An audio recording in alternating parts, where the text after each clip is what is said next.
Welcome to the MSDW podcast. This is an express episode. I'm Jason Gumpert from msdynamicsworld.com, and I am joined today by Ryan Harris of Dynamics User Group, and we're here to talk all about DynamicsCon Live 2024. Hey, Ryan. How's it going, Jason? Glad to be here. Yeah, glad to have you. Things are going well, and this is a great time to talk about DynamicsCon Live because, well, it's approaching quickly. It's a matter of weeks at this point.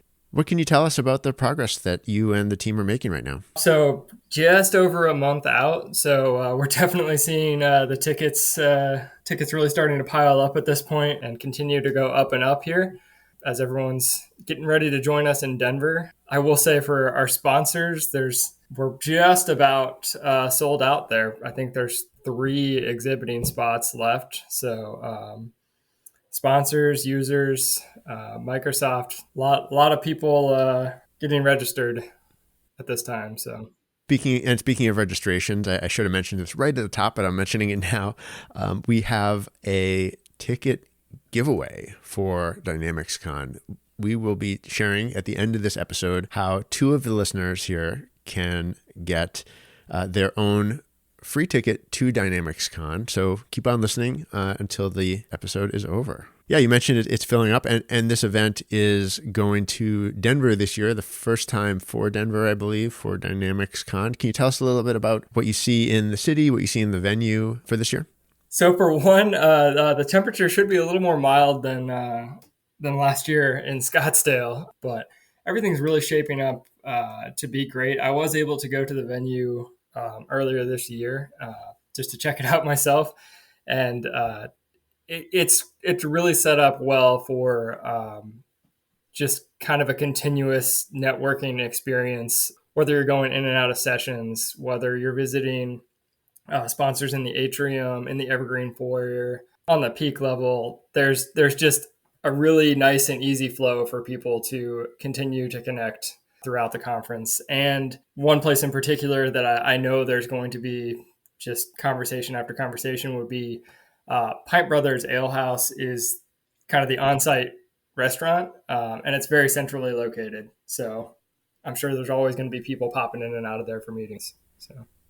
Yeah, that's one. It sounds like the kind of spot in a conference environment where everyone sort of tends to gravitate and. Yep, and a nice, easy spot to just pop in and have a conversation with somebody. All right, and I guess I think of all the elements, the agenda's probably been coming together sort of most quickly and kind of with a lot of determination and planning over recent months, right? I know I've certainly talked to people who have sessions planned already. What are some of the highlights you're looking forward to?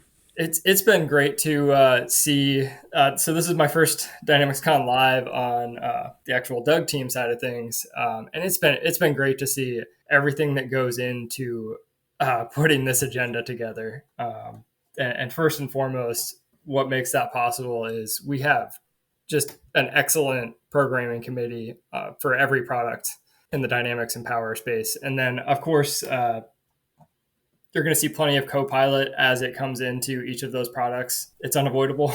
I mean, there's just really good topic selection by them, and they were very careful. We utilized a platform called Sessionize this year, and so I was able to pop in and out while the programming committee was setting the agenda, and it was great to see the conversation back and forth on which topics they thought would make the final cut. Yeah, one of the most interesting and possibly challenging elements of a user-focused event, I think, is finding that balance between sort of the forward-looking, vision-based content like Copilot and some of the just pre-release or just reaching GA kind of stuff versus the sort of practical knowledge that users kind of count on at a community-based event where perhaps they're looking to just become more efficient with what they already do with a solution, right?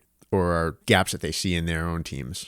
And I feel like the committee's really nailed that this year. I think that they really come at it from, the Dynamics or the Power products themselves. And then some of the sessions then from there bleed into and then here's how Copilot can help you do these things and help you accomplish this. So.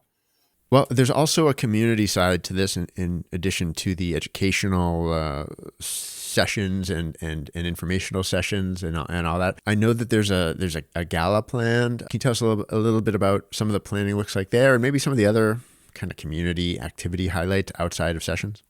So if you've been to a live, this will be kind of a familiar part. That Monday, May 13th, starts out with a welcome reception there at 5:30 p.m. Just everybody getting in the door, welcoming you, and not blitzing you immediately with some sessions to start the day.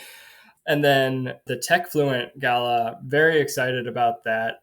I believe the aim is 200 attendees. Liz McGlennon and TechFluent, everything they're doing is just an excellent cause, and it's really, to be a part of that, I think tickets are $50, and it's really helping to further that TechFluent mission to participate in that, and that is May 14th, so that Tuesday.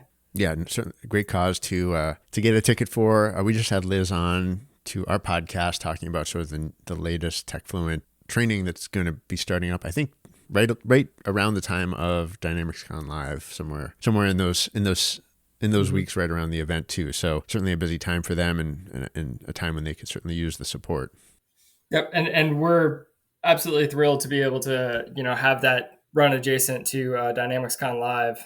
All right, excellent. Yeah, and plenty of other activities, I'm sure, throughout the week. I don't think I know all of them yet. There will be a lot coming out about about the social events, and of course, on top of that, there's plenty of sponsors. We'll be having things going on, and there won't be a lack of things to do. That's for sure.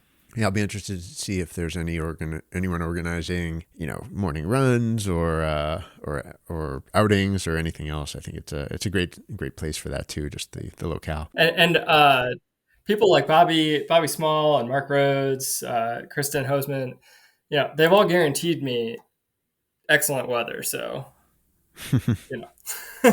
Yeah, I've personally never spent any time in Denver. I've just passed through the airport a few times, but yeah, I'm personally looking forward to that. I think there's a good chance that we're going to be nice weather this year. So, well, I think we're going to start to wrap up here. We wanted to make this, like I said, a bit of an express episode, but we do have a giveaway of passes to DynamicsCon Live for anyone who's listened this far.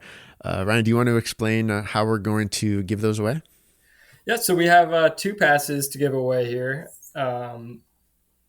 And it's first come, first serve. So if you've listened this far, email me, Ryan at dynamicsusergroup.com with the subject line MSDW podcast, and I will get you figured out with a pass here.